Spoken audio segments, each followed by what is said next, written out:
ચાલો good morning વિદ્યાર્થી મિત્રો, આપણે અગાઉ ચર્ચા કરી ગયા છીએ, આકૃતિ વિશે ભણીએ છીએ નિરુપાધિક સંવિધાનની અંદર. બરોબર, આકૃતિઓ જે છે એ ચાર છે, પહેલી, બીજી, ત્રીજી અને ચોથી. પહેલી આકૃતિ એટલે શું? તો કે ઊંધો ઝેડ હોય તો પહેલી આકૃતિ, ઊંધો સી હોય તો બીજી આકૃતિ. જો આ લખવાનું નથી, ખાલી તમારા મગજમાં ફિટ થાય એટલા માટે છે. ક્યાંય પૂછાય પહેલી આકૃતિ કોને કહેવાય, કે ઊંધો ઝેડ હોય ને પહેલી આકૃતિ કહેવાય, એવું હોતું નથી. આ તો ખાલી લખવા માટે કે ભાઈ પહેલી આકૃતિ કોને કહેવાય. જો આવો પ્રશ્ન પૂછાય તો આપણે આવી રીતે લખવું પડે કે સાધ્ય વિધાનમાં મધ્યપદ ઉદ્દેશ્યના સ્થાને હોય અને પક્ષ વિધાનમાં મધ્યપદ વિધેયપદના સ્થાને હોય તો આકૃતિ પહેલી બને છે. આવી રીતે લખાય. બરોબર, પહેલી આકૃતિ એટલે ઊંધો ઝેડ, બીજી આકૃતિ એટલે ઊંધો સી, ત્રીજી આકૃતિ એટલે સી, ચોથી આકૃતિ એટલે ઝેડ. આ માત્ર સમજવા માટે છે. બરોબર, આ કાઈ અહીંયા લખાય નહીં. હવે આપણને આવું વિધાન આપ્યું હોય તો આપણે પહેલી આકૃતિ વિશે તો ચર્ચા કરી ગયા હતા. બરોબર ને, આગળના લેક્ચરની અંદર. આજે ચર્ચા કરીશું આપણે. તો એની અંદર આપણને આવું આપ્યું હશે તો આપણે આકૃતિ બનાવવાની છે પહેલા, એટલે એટલું કરીએ. બરોબર, હવે આની અંદર આને આપણે ઈયતા કહીએ છીએ. બરોબર, નિરુપાધિક વિધાનની દ્રષ્ટિએ જોઈએ તો આને ઉદ્દેશ્ય પદ અને આને વિધેય પદ કહીએ છીએ અને આને સંયોજક અથવા ગુણ કહીએ છીએ. હવે આપણે શું કરીશું? તો પક્ષ પદ ક્યાં આવે? તો ફલિત વિધાનમાં સીધું આવી જવાનું છે. આપણે શેમાં આવી જવાનું? ફલિત વિધાનમાં. ફલિત વિધાનના ઉદ્દેશ્ય પદને એટલે કે ઈયતા પછીનું પહેલું જે પદ આવે એને શું કહેવાય? પક્ષ પદ કહેવાય છે. અને વિધેય પદને સાધ્ય પદ કહેવાય છે. પક્ષ અને સાધ્ય અહીં મૂકી દો. પક્ષ પદ, સાધ્ય પદ. હવે વૈજ્ઞાનિક ક્યાં આપ્યું છે? અહીંયા. આ વૈજ્ઞાનિક અહીંયા આપ્યું છે એટલે એને પક્ષ પદ પાછું મૂકીશું. એટલે આપણે એની ઉપર પાછું પક્ષ પદ મૂકીશું. હવે સાધ્ય પદ વકીલ છે તો વકીલ ક્યાં આપ્યું છે? અહીંયા. તો એને આપણે સાધ્ય પદ કહીશું. તો એ સાધ્ય પદ આપણે ક્યાં મૂકીશું? અહીંયા. હવે આ બે જગ્યા ખાલી રહી. નિરીક્ષક, નિરીક્ષક, મધ્યપદ, મધ્યપદ. બરોબર ને? મધ્યપદની વ્યાખ્યા જેવી છે, બંને આધાર વિધાનમાં લીધેલા સ્થાનને આધારે નક્કી થતું. બરોબર ને? આને આપણે સાધ્ય વિધાન કહીશું, આને આપણે પક્ષ વિધાન કહીશું, આને આપણે શું કહીશું? ફલિત વિધાન. હવે આકૃતિ બનાવવાની. આકૃતિ કેવી રીતે બને? તો બંને મધ્યપદને પહેલા જોડી દેવાના. પછી સાધ્ય વિધાનના મધ્યપદને સાધ્યપદ સાથે, પક્ષ વિધાનના મધ્યપદને પક્ષ વિધાન સાથે. આકૃતિ બની. કેવી બની? ઊંધો સી. ઊંધો સી એટલે આકૃતિ કેટલામી? ઊંધો સી એટલે આકૃતિ બીજી. બરોબર ને? આકૃતિ કઈ બની? બીજી. આપણે નીચે તમારે લખવાનું. બરોબર ને? આકૃતિ બીજી છે. અથવા અહીંયા તમારે વ્યવસ્થિત લખવું પડે આમ તો. બરોબર, કે જેને 90 ઉપર માર્ક્સ લાવવો હોય તો એને વ્યવસ્થિત લખવું પડે. આટલું લખો તો પણ તમને માર્ક મળે. આટલાનો 1 માર્ક છે. બરોબર, અને આવા 3 પૂછાય છે એટલે આટલું આટલું ત્રણેયમાં જુદું જુદું કરો તો તમને 3 માર્ક્સ મળી જાય છે. હવે વ્યવસ્થિત લખવું હોય તો આવી રીતે લખાય આમાં કે સાધ્ય વિધાનમાં મધ્યપદ વિધેયના સ્થાને છે, પક્ષ વિધાનમાં મધ્યપદ વિધેયના સ્થાને છે. અથવા તો આવું લખી શકાય, નિરુપાધિક સંવિધાનમાં બંને આધાર વિધાનમાં મધ્યપદ વિધેયપદને સ્થાને હોવાથી આકૃતિ બીજી બને છે. હવે વાત કરીએ તો ભેદની. શેની વાત કરવાની? ભેદ. ભેદ ઓળખાવાની વાત છે ને. બરોબર, તો કોઈ પણ એટલે સર્વદેશી, નથી એટલે નિષેધવાચક. કેવા પ્રકારનું વિધાન થયું? સર્વદેશી નિષેધવાચક એટલે કે ના પ્રકારનું વિધાન બન્યું. બરોબર, બીજું પણ કેવું બને છે? ના પ્રકારનું બને છે. ત્રીજું પણ કોઈ પણ નથી એટલે તે પણ ના પ્રકારનું બને છે. હવે તમારે પછી આકૃતિ પછી નીચે લખવાનું ભેદ. ના ના ના છે.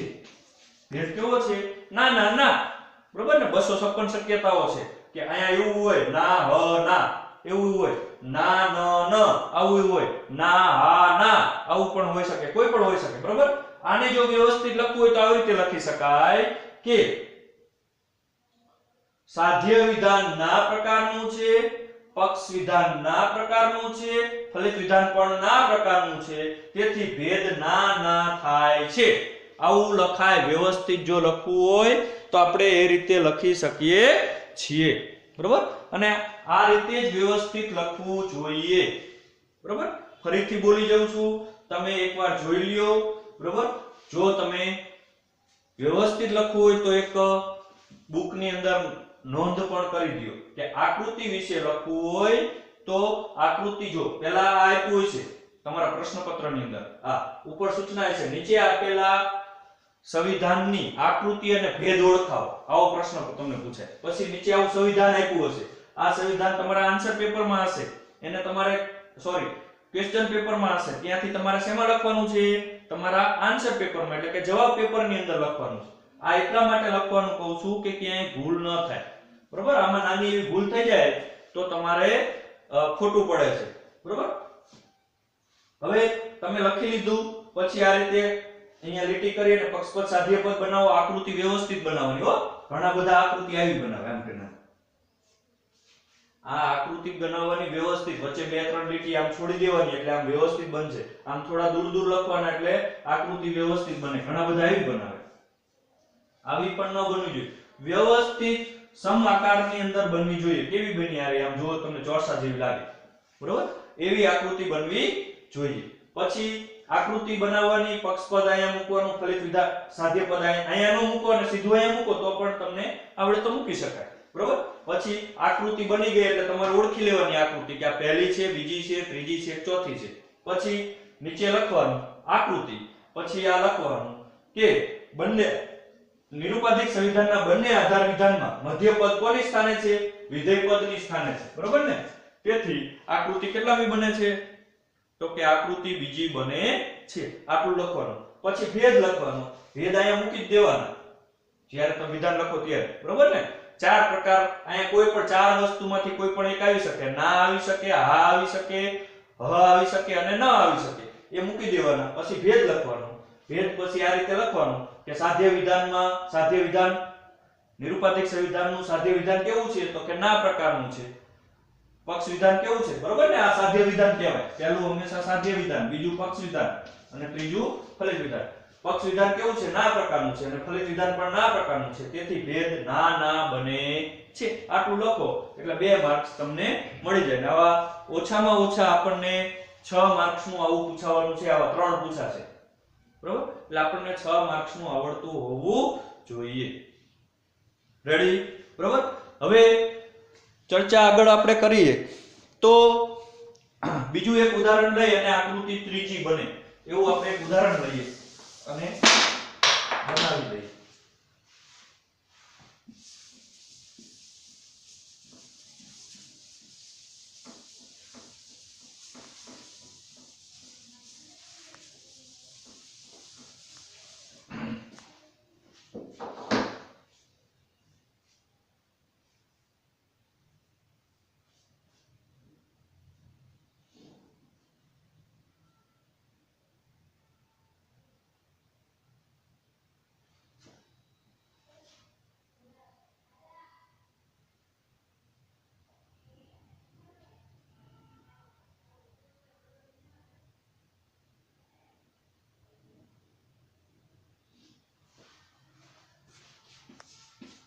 સર્વ વેપારીઓ પૈસાદાર છે.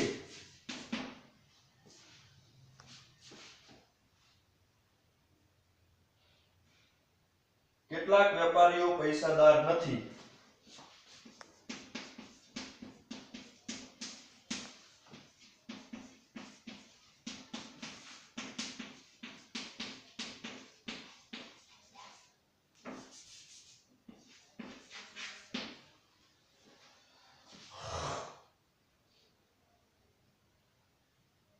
તેથી કેટલાક પૈસાદાર પ્રામાણિક નથી.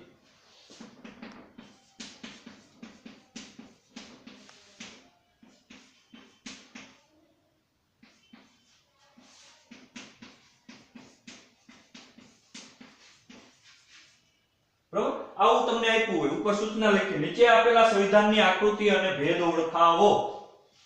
તો તમારે આ પ્રશ્નપત્રની અંદર આપ્યું હોય, આન્સર પેપરની અંદર લખવાનું. આન્સર પેપરની અંદર લખ્યા પછી ત્યારબાદ આવું કરવાનું. બરોબર? આમાં પક્ષપદ કયું? તો આ જ હોય ફલિત વિધાનનું જે ઉદ્દેશ્ય પદ છે એ પક્ષપદ, પ્રામાણિક ફલિત વિધાનનું વિધેય પદ છે એ સાધ્ય પદ. હવે પૈસાદાર ક્યાં આપ્યું છે? અહીંયા, એટલે પક્ષપદ કયું બનશે? આ. પ્રામાણિક ક્યાં આપ્યું છે? અહીંયા, એટલે સાધ્ય પદ કયું બનશે? આ. બરોબર? અહીંયા તમારે ફલિત વિધાન જ લખવાનું છે, એટલે પક્ષપદ સાધ્ય પદ. હવે બીજું પક્ષપદ ક્યાં આપ્યું છે? અહીંયા. સાધ્ય પદ ક્યાં આપ્યું છે? અહીંયા. સામે બે ખાલી જગ્યા રહી, વેપારીઓ બે સરખું છે, મધ્યપદ. બરોબર ને? મધ્યપદ મૂકી દો. હવે બંને મધ્યપદને પહેલા જોડી દો, પછી સાધ્યપદ વાળા એક ઉપરના મધ્યપદને સાધ્યપદ સાથે જોડો, નીચેના મધ્યપદને પક્ષપદ સાથે જોડો. આકૃતિ બની ગઈ. કઈ આકૃતિ બની?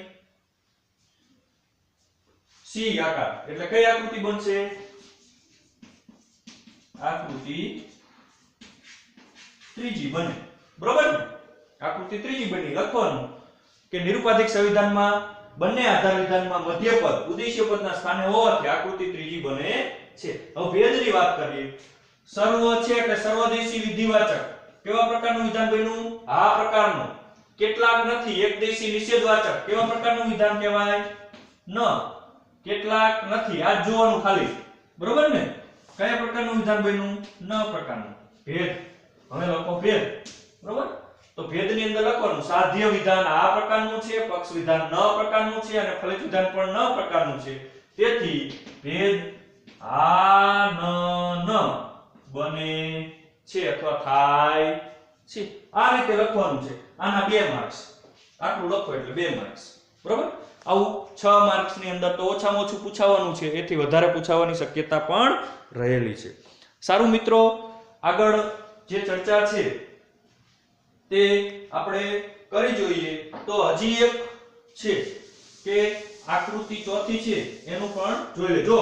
આ ત્રીજી આકૃતિની વ્યાખ્યા અથવા લક્ષણ પૂછાય તો આ રીતે લખવાનું કે નિરુપાધિક સંવિધાનના બંને આધાર વિધાનોમાં મધ્યપદ ઉદ્દેશ્ય પદના સ્થાને મધ્યપદ આવતું હોવાથી આકૃતિ ત્રીજી બને છે અથવા આકૃતિ ત્રીજી કહેવાય છે. છેલ્લું પણ આપણે જોઈ લઈએ. ચોથી આકૃતિનું એક ઉદાહરણ જોઈ લઈએ આપણે કેવી રીતે બને.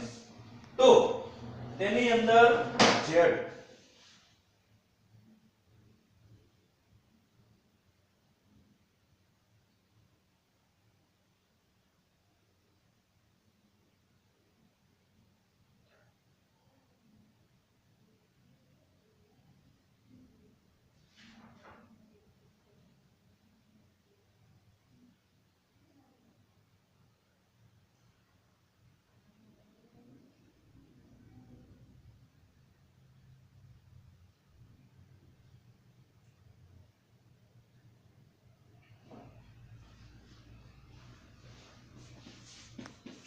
સર્વ સત્ય શિવ છે. સર્વ શિવ સુંદર છે.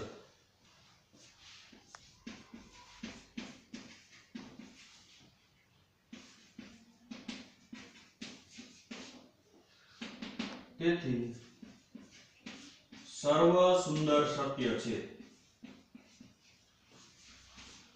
બરાબર? આવું તમારા ક્વેશ્ચન પેપર ની ઉપર અંદર આપ્યું હોય, ઉપર સૂચના લખી હોય, નીચે આપેલા સંવિધાનની આકૃતિ અને ભેદ ઓળખાવો. બરાબર? હવે આકૃતિ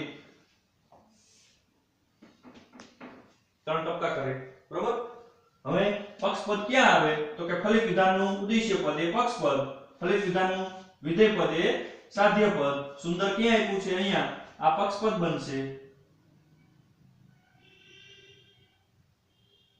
બરાબર? અને સત્ય ક્યાં આપ્યું છે? અહીંયા. આ સાધ્ય પદ બનશે. હવે બે શિવ વધ્યું એ મધ્યપદ. હવે પક્ષપદ અહીંયા આવશે, આ સાધ્ય પદ અહીંયા આવશે. હવે અહીંયા શું છે? મધ્યપદ, એની ઉપર છે સાધ્ય પદ. અહીંયા શું આપ્યું છે? મધ્યપદ. અહીંયા શું આપ્યું છે? પક્ષપદ. બરાબર ને? આ સાધ્ય વિધાન, આ પક્ષ વિધાન અને આ ફલિત વિધાન. હવે આકૃતિ બનાવવાની. મધ્યપદને જોડી દો. પછી એક મધ્યપદને સાધ્ય વિધાનના મધ્યપદને સાધ્ય પદ આરે, પક્ષ વિધાનના મધ્યપદને પક્ષ પદ આરે. શું બન્યું? z કઈ આકૃતિ? z એટલે ચોથી આકૃતિ. અહીંયા લખવાનું આકૃતિ ચોથી, બરોબર ને? આ રીતે લખવાનું કે સાધ્ય વિધાનમાં મધ્યપદ વિધેયના સ્થાને છે, પક્ષ વિધાનમાં મધ્યપદ ઉદ્દેશ્યના સ્થાને છે, તેથી આકૃતિ ચોથી બને છે. ત્યારબાદ આપણે ભેદ લખવાના.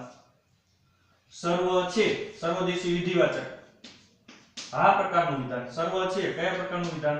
આ પ્રકારનું. સર્વ છે અહીંયા જોવાનું, બરોબર ને? સર્વ અને છે કયા પ્રકારનું વિધાન? આ પ્રકારનું. હા હા હા. ભેદ કેવો બને છે? હા હા હા, બરોબર ને? વ્યવસ્થિત લખવાનું. જો અહીંયા એક લીટું કરવાનું ભૂલી જશો તો એ ખોટું પડશે. ભેદ હા હા થઈ જશે, બરોબર? કેવી રીતે કરવાનું? તો કે લખવાનું આ વ્યવસ્થિત લખવું હોય તો આ રીતે લખાય. સાધ્ય વિધાન આ પ્રકારનું છે, પક્ષ વિધાન આ પ્રકારનું છે અને ફલિત વિધાન પણ આ પ્રકારનું છે, તેથી ભેદ હા હા હા થાય, બરોબર?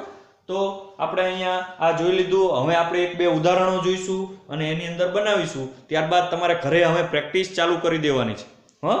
ઘરે મનોયત્ન જે આપેલું છે એની પ્રેક્ટિસ કરી અને શીખવાનું ચાલુ કરી દો. મનોયત્ન 4.3 માં, બરોબર? પાના નંબર 60 ઉપર નીચેના સંવિધાનની આકૃતિ અને ભેદ જણાવો. એની પ્રેક્ટિસ કરો, તમને આવડી જશે. પ્રેક્ટિસ ચાલુ કરો, પછી એના ફોટા પાડીને મને મોકલજો પર્સનલ નંબર ઉપર, મારા નંબર ઉપર. સારું, ચાલો કાલે ફરીથી મળીશું.